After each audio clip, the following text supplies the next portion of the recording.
Good Things Go. Time for more Linkin Park, the band that has changed the music world, that has changed so many lives for years now. And even after all the tragedy, all the changes, all the metamorphosis, they're still going strong and still one of the most listened to bands throughout the generations. Isn't that crazy? Let's check it out together. Good Things Go. You ready?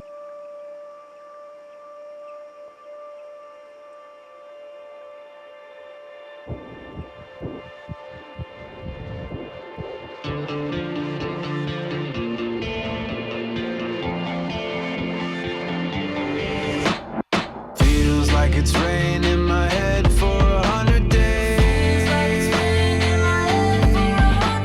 Stare in the mirror and I look for another face. And I get so tired of putting out fires and making up lies, checking my eyes for some kind of lie, but nothing's inside. And it feels like it's rained in my head for 100 days.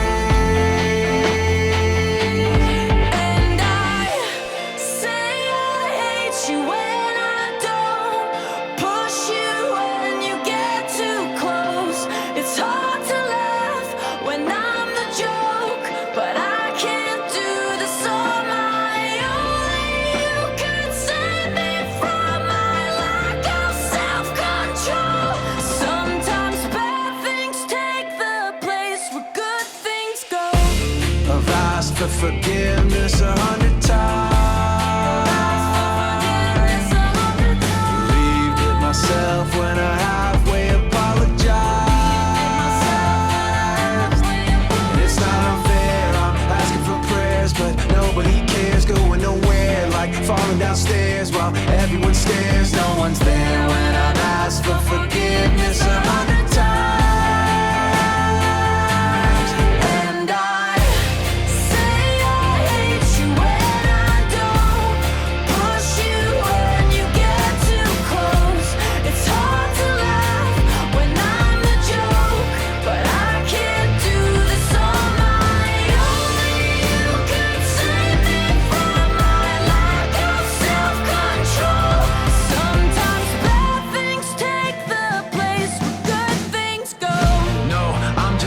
Shot. Maybe I'm just too eager. Oh, maybe I lost the plot. I used to pity some people. I said they were missing a spine. Yeah, maybe the problem is ego. Maybe the problem is mine. Really, I'm fine. Don't get too intimate. Don't get too curious. This is just feeling like it's not that serious. Stare at the ceiling, feeling delirious. Fuck all your empathy. I want your fury, cause I would just tell you I'm better than. Hey, spit out my medicine. Hey, drunk on adrenaline. Hey, and I don't know why you when I don't push you when you get too close. It's hard to laugh when I'm the joke, but I can't do this on my own.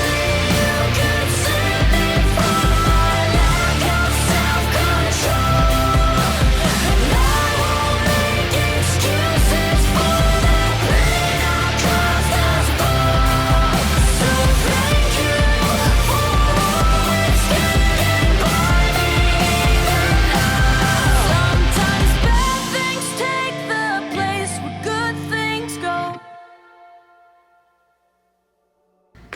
Linkin Park is deep, y'all. Linkin Park is deep. It's crazy to me and cool how there are certain bands or artists that are at the top of the spear, atop of the food chain when it comes to their genre, right? When it comes to blending rap and rock, Linkin Park has just spearheaded that. And there's other bands that do it, but I feel like Linkin Park has set the standard.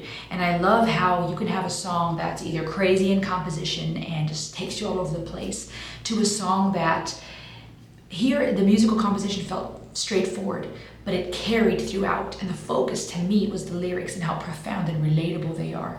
And I love that. I love that you can have a song that goes so hard that you are just going wild for the composition and the musical experience, to a song where the focus, again, for me right now, was less the musical arrangement. It was more the lyrics, was more the feeling, the message of the song. I feel like the title in itself, Good Things Go, was a double entendre. On one hand, implying that good things go, that good things leave you, things end, but also listening to the lyrics in full and in context, this idea of why do bad things come into the place of where good things go? Why do where good things belong, like in a relationship, like in our heart, in our mind, they're often replaced by bad things when we are mentally unwell, when we're hurting, when we're grieving, when something's amiss, bad things happen in the place of where good things go. So I feel like that could be taken a couple of different ways. To then say no one's left when I'm asking for forgiveness 100 times plays into this idea to me of good things leave, in the sense of after 100 mess ups, 100 times of asking for forgiveness, there's nobody left. People are not going to want to stick it out with you. They might give you a second or third chance. But by the time you hit your 100th apology, people get weary. And I think there's validity to that on one hand, because a sorry means nothing unless actions have changed. So if people never change, they just keep saying sorry. I think it's understandable that many people get tired and weary. But at the same time, because we're all human, there's this longing inside of us for someone to not go, for someone to stick around. In the end, it said, I've asked for forgiveness 100 times. Believed it myself when I halfway apologized. I love the honesty here, because in relationship, and I've experienced this personally, there's this dance between making amends, apologizing, but also being honest with ourselves, and maybe being cautious not to be too quick just to throw a sorry on it unless we've really processed how we're feeling and considered how the other person's feeling. Doing the hard work of saying, am I being genuine with my apology, or am I just doing this so that I can segue into a conversation and get back into an argument and tell the other person how I'm feeling? Am I saying I'm sorry, and have I slowed down long enough to acknowledge what actually happened, to be honest with myself, to be honest with the other person? I feel like a lot of the lyrics here shed light on dynamics we find in relationship with others and ourselves. No one there when I've asked for forgiveness 100 times. And then in the end it said, don't get too intimate, don't get too curious. This is just feeling like it's not that serious. Drunk on adrenaline, tell you I'm better, spit out my medicine. Here, when it spoke on those lyrics, I felt like it was this nod towards or addressing someone who is struggling with mental health. I don't know, it could be depression, anxiety, it could be a mental disorder, a personality disorder. But this idea of saying, I'm spitting out my medicine, I'm drunk on adrenaline, I'm picturing someone even in a hospital or in a facility or somewhere who is fighting the caregiver, spitting out the medicine, not wanting to get help. Because in the end it says, it's hard to laugh when I'm the joke. That's so poignant. I can't do this on my own. So there's this duality between saying, I've apologized 100 times, no one's left, no one's there when I'm doing this. I'm spitting out my medicine, I'm fighting, I don't want to get too close. The intimacy, the connection is almost too painful to bear. It's dangerous for you to get too close.